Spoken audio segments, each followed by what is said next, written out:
Madame la Présidente de l'Assemblée générale, Monsieur le Secrétaire général, Excellences, Mesdames, Messieurs les chefs d'État et de gouvernement, Mesdames, Messieurs les chefs de délégation, distingués délégués, c'est avec gravité et beaucoup d'espoir que je porte la voix d'Haïti et les salutations d'un peuple digne et résilient qui, malgré les épreuves, revendique pour lui-même et pour l'humanité entière trois promesses universelles: le développement, le respect de la dignité humaine et la paix.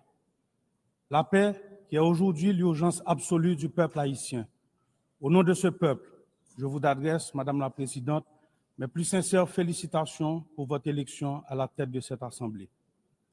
J'exprime également ma gratitude au secrétaire général Antonio Guterres pour son engagement indéfectible en faveur de notre organisation et son soutien constant et multiforme à la République d'Haïti. Mesdames, Messieurs, le thème de cette session, Mieux ensemble, 80 ans et plus pour la paix, le développement et les droits de l'homme, honore l'œuvre remarquable accomplie au fil des décennies. Il rappelle aussi l'impératif de rester unis et résilients face aux crises sans précédent qui menacent l'avenir de la planète, la paix et la sécurité internationale.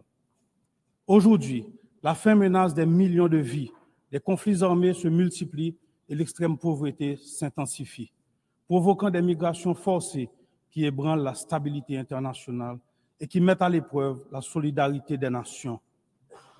À ces défis s'ajoutent les changements climatiques, la montée du terrorisme, les atrocités de masse, la criminalité transfrontalière, le recul des droits humains, la désinformation. On ne peut fermer les yeux sur l'urgence de renforcer le système de santé, d'assurer une transition énergétique juste et de promouvoir l'égalité de genre, l'inclusion des jeunes. Ces enjeux appellent nous, les leaders mondiaux, à assumer notre responsabilité de bâtir une organisation des Nations Unies mieux adaptée aux défis d'aujourd'hui et aux espoirs de demain. Nous devons veiller à ce que toutes nos actions, y compris les avancées technologiques comme l'intelligence artificielle, servent à la paix, le développement et la dignité humaine. Mesdames et messieurs, à seulement 4 heures de vol d'ici se joue une tragédie humaine, l'une des plus graves de notre hémisphère. Chaque jour, des vies innocentes s'éteignent sous les balles, le feu, la peur. Des quartiers entiers disparaissent, forçant plus d'1 million de personnes à l'exil intérieur et réduisant à néant souvenirs, investissements, infrastructures. Des milliers d'enfants sont privés de leur droit fondamental à l'éducation. Des milliers de jeunes sont condamnés au désespoir. Des centaines de filles et de femmes violées portent à jamais dans leur chair et dans leur âme les stigmates de la violence. Près de la moitié de la population est confrontée à une insécurité alimentaire aiguë. Le système sanitaire s'effondre. Les hôpitaux sont vandalisés, incendiés ou contraints de fermer leurs portes.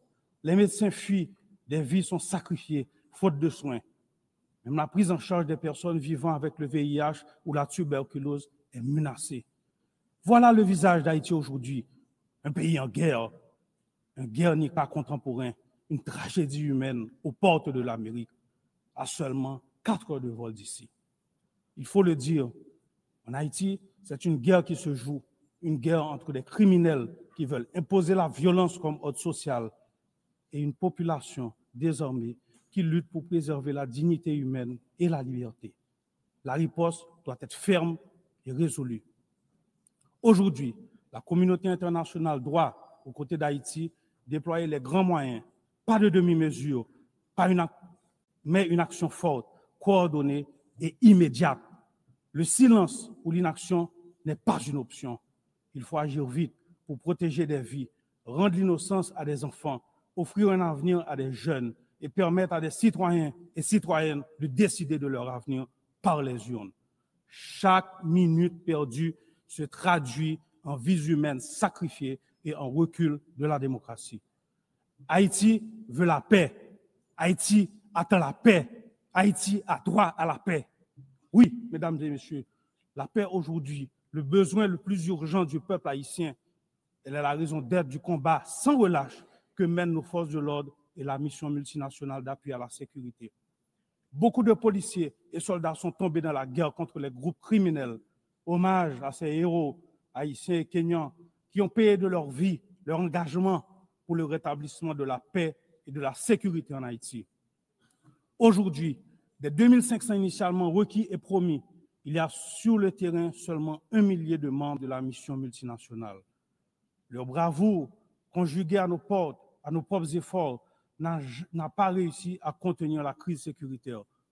Pourtant, nous avons augmenté de 40% le budget des forces de l'ordre, recruté de nouvelles promotions, renforcé nos effectifs, acquis du matériel et des équipements. Nous devons nous rendre à l'évidence. Haïti se trouve à l'épicentre d'une menace régionale inédite. Des réseaux criminels puissants et lourdement armés cherchent à déstabiliser le pays et à dominer les économies de notre espace commun. La nouvelle ligne de front de ce combat se trouve chez nous, en Haïti. Si nous échouons les affronter sur notre sol, il sera illusoire de les contenir ailleurs dans la région. C'est pourquoi nous devons afficher la même détermination, la même fermeté et la même unité que celle dont nous avons fait preuve dans la lutte contre le terrorisme. Haïti ne peut et ne pourra relever seul un tel défi. Aujourd'hui, il est impératif de mobiliser une force robuste disposant de mandats clairs et de moyens matériels, logistiques et financiers adéquats. En cette matière, les leçons de l'expérience de la MMAS et les recommandations des experts haïtiens doivent être mises à profit. Nous avons également besoin d'une coopération internationale renforcée, fondée sur le partage de renseignements et de contrôles douaniers rigoureux afin de stopper le flux d'armes, de munitions, de drogue et de financement vers les gangs. La paix ne pourrait être restaurée que si nos partenaires de la région veillent par des mesures concrètes à ce que leur territoire ne serve plus de point de départ ou de transit à ces trafics. Les approches qui n'ont pas porté de fruits hier ne sauveront pas Haïti aujourd'hui. Il est impératif d'écouter la voix du peuple haïtien, d'oser des solutions nouvelles, fortes et adaptées aux réalités du terrain. En ce sens, nous souscrivons pleinement aux efforts engagés pour transformer la mission multinationale d'appui à la sécurité. Nous appelons également à la solidarité de toute la communauté internationale et plus particulièrement l'engagement des membres du Conseil de sécurité pour un vote favorable à la résolution établissant une force de suppression des gangs.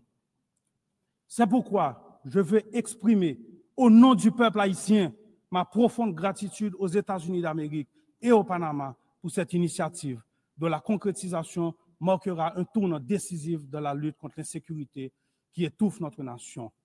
J'adresse également mes remerciements à l'administration du président Trump pour les efforts déployés afin d'apporter soutien et ressources dans notre lutte commune contre les gangs, ces ennemis qui menacent à la fois Haïti et toute la région. Aujourd'hui, la complexité de la crise haïtienne ne doit pas servir de prétexte à des plaidoyers sans fin, à des négociations interminables ou à des blocages dictés par des considérations géopolitiques. Chaque jour, des décisions profitent aux groupes criminels. L'urgence commande d'être proactif, de s'élever au-dessus des divisions pour agir ensemble, au service des valeurs qui nous rassemblent, la paix et la dignité humaine. Haïti accueillera avec intérêt l'organisation d'une rencontre de haut niveau afin d'aplanir les obstacles et d'avancer concrètement. À cet effet, nous saluons les pays de la région qui ne cessent de nous apporter leurs inestimables soutiens, notamment à travers des déclarations au sein de diverses organisations régionales telles que l'OEA et la CARICOM. Nous apprécions à leur juste valeur leur démarche auprès des partenaires du Conseil de sécurité pour une réelle solution à la crise sécuritaire en Haïti. Nous rendons également hommage à tous les États qui, lors des crises passées, se sont tenus à nos côtés et exprimons l'espoir de pouvoir compter à nouveau sur leur engagement. Ensemble, nous pouvons et nous devons résoudre cette crise qui a trop duré. 12 millions d'hommes, de femmes et d'enfants attendent cet engagement. Mesdames, Messieurs, le Conseil présidentiel de transition est né d'un consensus politique issu d'intenses négociations entre les forces vives de la nation. Ce Conseil, dont la mise en place a été appuyée par d'importants partenaires internationaux et facilité par les éminentes personnalités de la CARICOM, dispose d'un agenda clair, au cœur duquel figure l'organisation d'élections libres et crédibles. Je répète, d'élections libres et crédibles. En dépit des multiples défis liés à la crise sécuritaire, le processus électoral pour lequel le CPT et le gouvernement font preuve d'une volonté politique réelle connaît des avancées significatives. Le Conseil électoral provisoire a déjà identifié plus de 85% des centres de vote, mobilisé plus de 70% du personnel électoral et un financement national de 65 millions de dollars est garanti. Le Conseil travaille étroitement avec la mission multinationale d'appui à la sécurité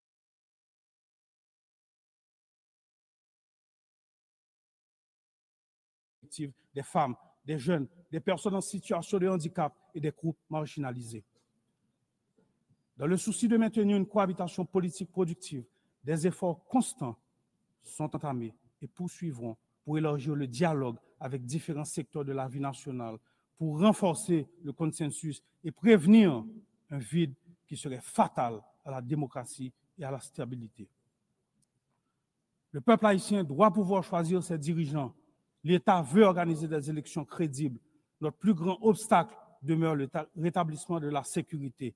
L'appel urgent et solennel que nous venons, une fois de plus, de lancer pour résoudre la crise sécuritaire en Haïti ne doit pas rester lettre morte, ni se perdre des discours ou des promesses non tenues. En Haïti, la paix ne peut plus attendre. Mesdames et messieurs, la période transitoire ne permet pas d'engager toutes les grandes réformes structurelles dont le pays a besoin, mais la crise humanitaire actuelle doit être adressée. À ce jour, l'État haïtien a fourni 72% de l'aide d'urgence destinée aux personnes déplacées internes et accompagne la relocalisation des familles. Nous exprimons notre profonde gratitude aux partenaires internationaux mobilisés à nos côtés de la réponse humanitaire et accueillons avec un vif intérêt les initiatives porteuses de ceux qui, comme l'Association des États de la Caraïbe, choisissent de rejoindre cet élan. Mais notre stratégie ne se limite pas seulement à l'assistance immédiate.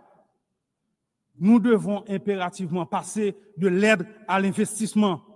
En ce sens, la volonté du gouvernement est d'initier le développement de deux grands pôles économiques, le Grand Nord et le Grand Sud, autour de filières stratégiques telles que l'agro-industrie, le textile, l'énergie renouvelable, le tourisme et les services.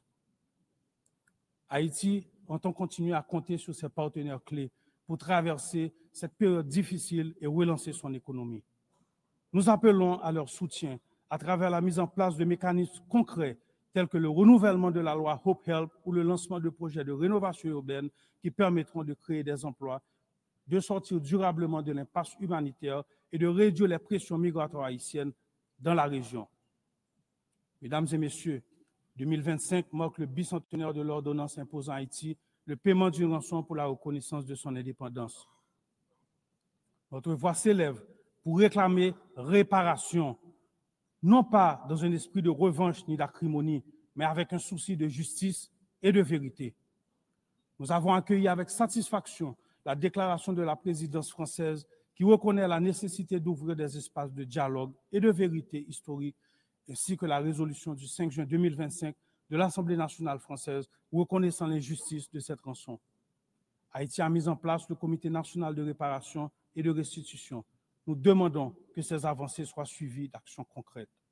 La France, patrie des droits de l'homme, a aujourd'hui l'opportunité d'écrire une nouvelle page de son histoire avec Haïti en honorant les idéaux de liberté, d'égalité et de fraternité qui nous unissent.